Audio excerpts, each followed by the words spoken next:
Unbelievable collision. Jamie Dornan confesses, love for Dakota Johnson is just temporary. The studio lights were bright, reflecting in Jamie Dornan's amber eyes. He stood across from Dakota Johnson, the co-star he'd worked with for over 2 years. They were filming the film's final scene, a farewell scene, where their characters looked at each other one last time before the door closed. The director yelled, "Cut!" The room fell silent, except for the sound of the camera fading and Jamie's heart pounding in his chest. Dakota turned to him, smiling slightly, a smile that made his heart flutter. "We did it," she said, her voice low and warm. "Yeah," Jamie said softly. "I think this was the hardest." No one said anything else. In that moment, Jamie realized what he'd been denying for months. He felt something for Dakota, not just chemistry, but something deeper, more subtle, and more dangerous. That night, the closing party was held in a small restaurant in Los Angeles. Music was playing, red wine was swirling in glasses, and laughter filled the room. Jamie, still in his simple black suit, sat in the corner of the room, silently watching Dakota among the crowd. She was wearing a turquoise dress, her hair loose, and she laughed and talked naturally as if nothing in the world bothered her. He walked over. "Do you want to go out for a while?" Dakota looked at him, her eyes slightly surprised, but then she nodded. They both went out to the balcony, where the night breeze blew, carrying the scent of jasmine and thin cigarette smoke. "You know," Dakota said, "I'm going to miss these days. This movie, everyone on the crew, and you too." Jamie chuckled, but there was an undercurrent in his heart. He looked at her for a long time, then suddenly said, "I'm going to miss you too." The sentence seemed simple, but both of them clearly heard something else in it. Something they shouldn't say, shouldn't feel, and certainly shouldn't pursue. Dakota was silent. Then she smiled, softly replying, "We're just friends, right?" Jamie nodded, but his eyes said otherwise. Behind the lights, in the days after the film ended, they went their separate ways. Dakota went to Europe to promote her new film. Jamie returned to Belfast with his wife and 3 young daughters. But strangely, despite the distance, the feeling was still there, lingering, like a wound that wouldn't heal. During a television interview in London, Jamie was asked about his relationship with Dakota. He smiled, answering in the way any professional actor would, "We're good friends. We understand each other very well as a team, and I appreciate that." But when the cameras turned off, Jamie sat quietly in the dressing room, staring into the mirror for a long time. He saw something strange in his eyes, as if he didn't recognize the person in the mirror anymore.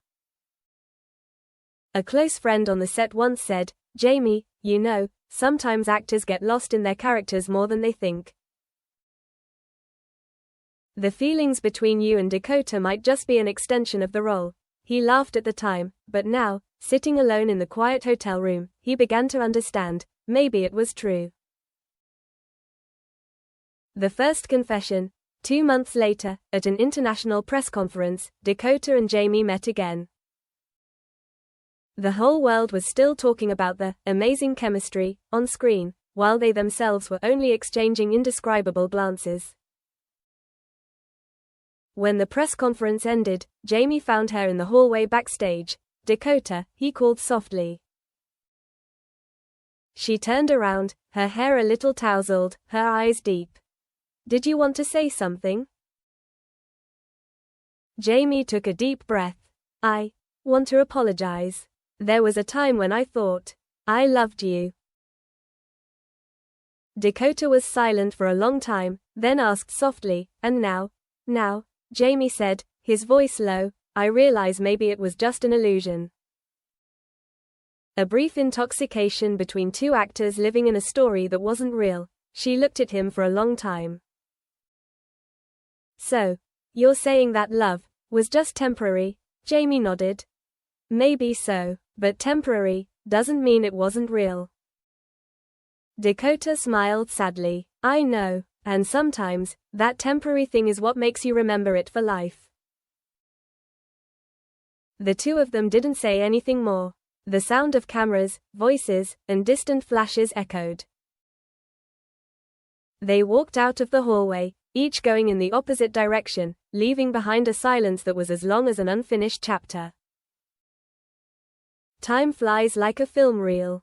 3 years have passed since Jamie Dornan and Dakota Johnson last appeared together in the same frame.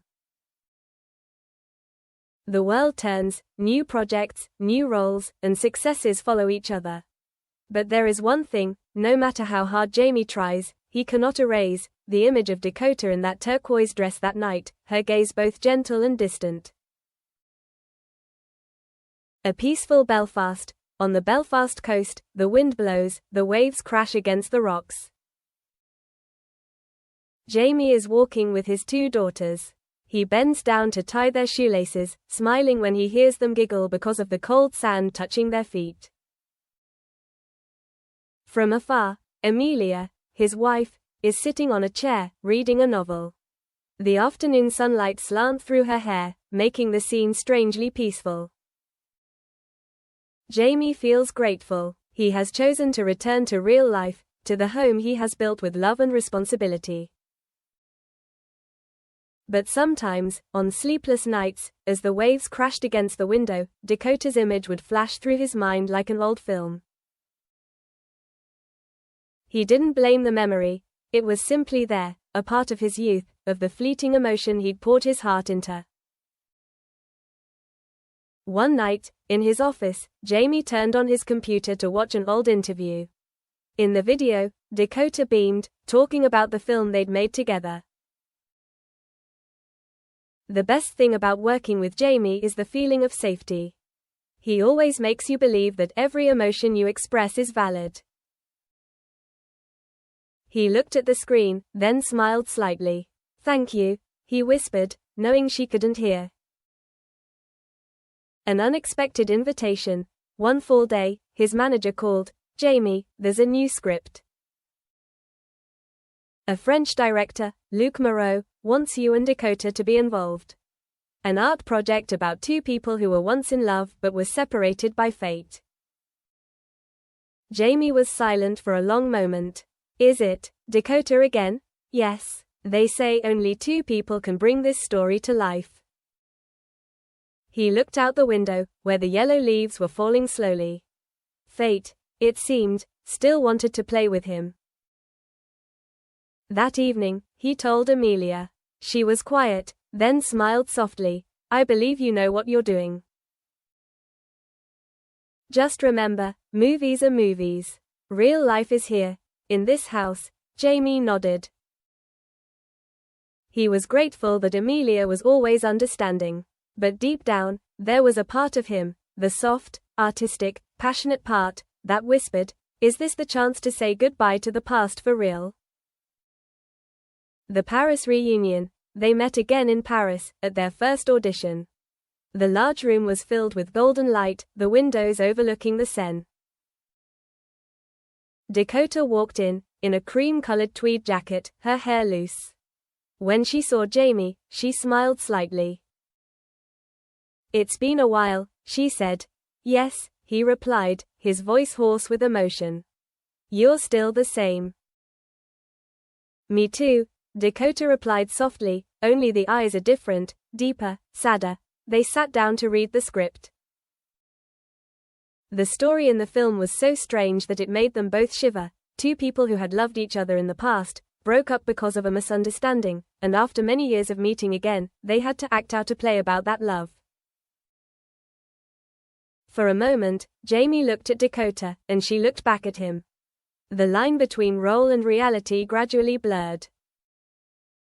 The rehearsal ended. Director Luc Moreau smiled. I've never seen such real energy. 2 people who weren't just acting, they were living. Dakota and Jamie just looked at each other, not speaking. There were things that didn't need words. Sleepless nights, The days of filming in Paris were a series of long rains.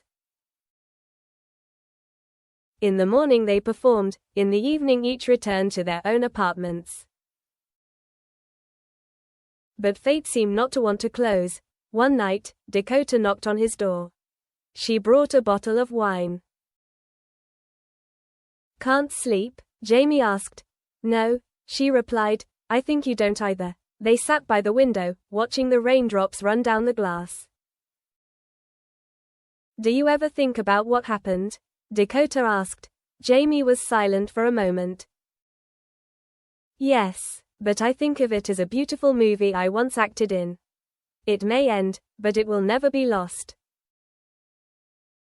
Dakota bowed his head, smiling sadly. "I used to think you said you loved me sincerely." Jamie turned, his eyes warm but firm. "You were telling the truth. It's just, that love wasn't meant to last forever." A long silence. Outside, Paris was still raining. In the small room, two people sat silently, between the past and the present, between things that could never come back, and things that never really disappeared.